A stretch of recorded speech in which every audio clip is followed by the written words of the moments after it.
Just as the gardener plays with the pH of the soil to get the right colour flower, you can play with the pH of your soil, cell, to create different health and sicknesses conditions in the body. Cancer loves acid.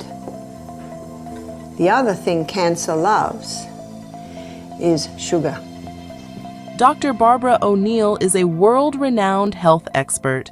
She is a strong advocate for holistic and natural health with countless testimonies to support her methods and techniques. In our previous video, Dr. Barbara talked about the alkaline-forming foods that starve cancer. Today, she will be teaching us about acid-forming foods that helps cancer grow. Before we go into the foods that can cause cancer, let's take 30 seconds to understand what acid and alkaline balance means. It's the acid-alkaline balance. So the acid scale, it's 0, alkaline, it's 14, and in the middle, 7 is neutral. Blood has a reading on the pH scale, and blood's reading on the pH scale is between 7.35 and 7.4. The body works hard to maintain a balance between acid levels and alkaline levels in the body. The level of acidity or alkalinity of the body is called the pH level of the body. Some foods have been identified to increase the acid levels of the body, thereby creating an environment that supports the growth of cancer. Because cancer loves acid. Let's have a look at acid-forming foods now.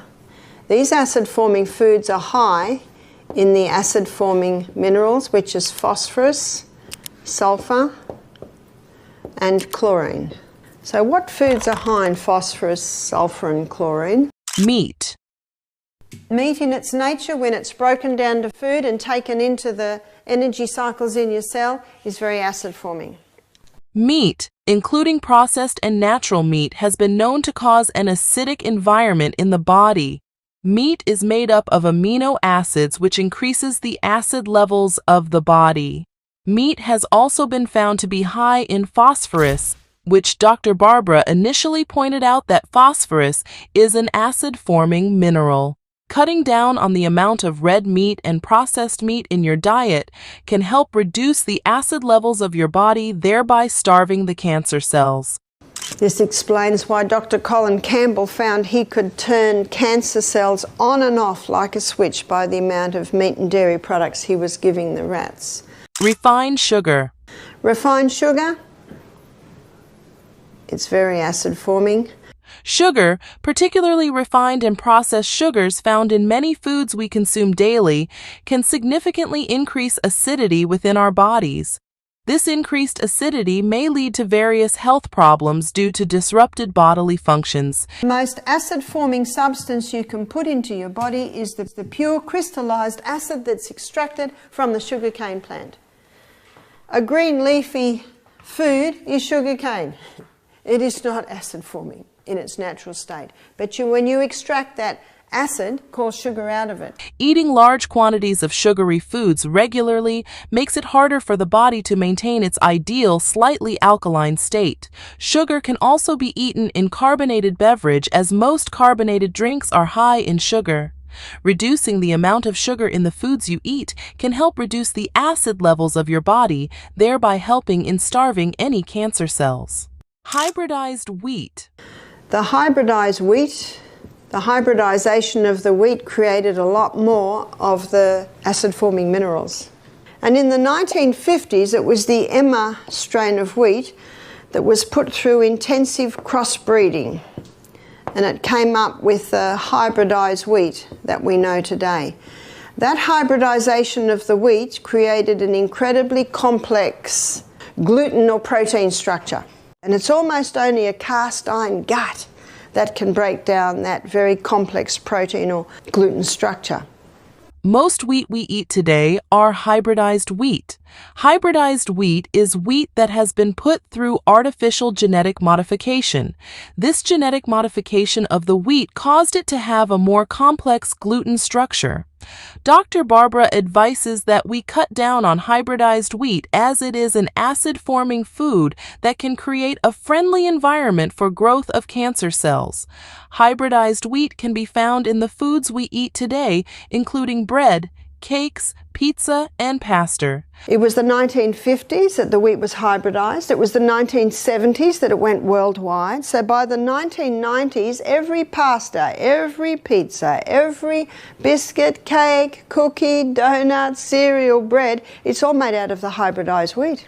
Hybridized wheat has also been found to cause a rapid increase in blood sugar faster than even refined sugar. This increase in blood sugar levels can be harmful to your health.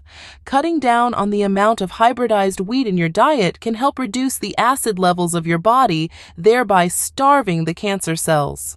A friendly reminder to like this video and subscribe to encourage our channel. Aged cheese. Aged cheese. What's the blue in the blue vein cheese? The blue in the blue vein cheese is mold. So all your aged cheese, they have their flavor because of the yeast. Dr. Barbara teaches that aged cheese is a known acid-forming food that can create an acid environment which supports the growth of cancer cells. Cheese is a dairy product produced in a range of flavors, textures, and forms by coagulation of the milk protein casein. It comprises proteins and fat from milk, usually the milk of cows, goats, or sheep. However, Dr. Barbara made sure to remind us that the fresh cheese like feta cheese and cottage cheese are not acid-forming. Let me put a distinction here between aged cheeses and fresh cheeses. Fresh cheeses are a pH of approximately 7. So the only cheeses that don't sit under that category, the cheeses that have probably a pH of 7 would be your fresh. So that's your cottage, your ricotta. However, advises us to be careful of every cheese because they may come from cows that may not have been fed correctly or cows that have been exposed to a lot of chemicals. I'm not saying that they are okay because usually they come from cows who have not been fed right or have chemicals in them. But on the pH scale, they're not as acid. Controlling the number of times you add cheese in your meals can help reduce the acid levels of your body, thereby starving the cancer cells. Caffeine. Caffeine, all your caffeine foods and drinks have an acid effect. And of course, caffeine usually comes hand in hand with the sugar, which certainly ups it. And remember our 2.6 Coca-Cola, that's a combination of the caffeine and the sugar.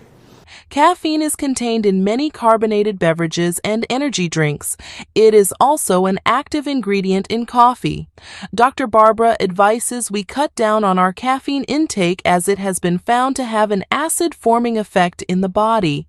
Taking caffeine with sugar may only make it worse as sugar is also an acid-forming food. Dr. Barbara noted that caffeine also causes a depletion of magnesium and calcium in the body, and this may affect your health negatively.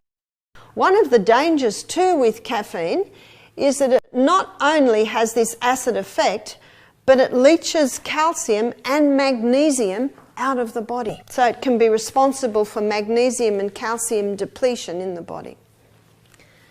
This gives even more reason why we need to cut down caffeine in our diet. Cutting down on the amount of caffeine in your diet can help reduce the acid levels of your body, thereby starving the cancer cells. Alcohol and tobacco. Alcohol is not a food, but it creates an acid condition. Tobacco is not a food, but it also creates an acid condition in the body. Alcohol is a popular substance contained in many drinks today. Tobacco is also a drug of abuse usually consumed from smoking cigarettes. Dr. Barbara teaches that alcohol and tobacco are acid-forming substances and should be avoided. Aside from their acid-forming abilities, alcohol and tobacco have been long known to cause multiple health problems like lung cancer and liver cancer. Far more people die from alcohol-related diseases. Far more people die from tobacco-related diseases, and yet they're not banning tobacco or alcohol, are they?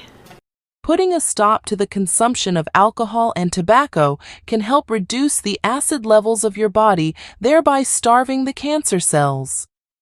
A healthy acid diet. Is there a healthy way to eat acid-forming foods? To maintain the cellular pH of 6.5, we need to be having 20 to 30% acid-forming foods and 70 to 80% alkaline-forming foods. That ratio will maintain the 6.5. To starve cancer cells, we need to create and maintain a slightly alkaline environment in our body. Dr. Barbara advises that we have a diet that is made up of 20 to 30% acid-forming foods and 70 to 80% alkaline-forming foods. This way, we can create and maintain a slightly alkaline environment of 6.5 for our body. At this pH level, it is harder for cancer cells to grow and multiply in our body. Would you follow Dr. Barbara's teachings? Let us know your thoughts in the comments below.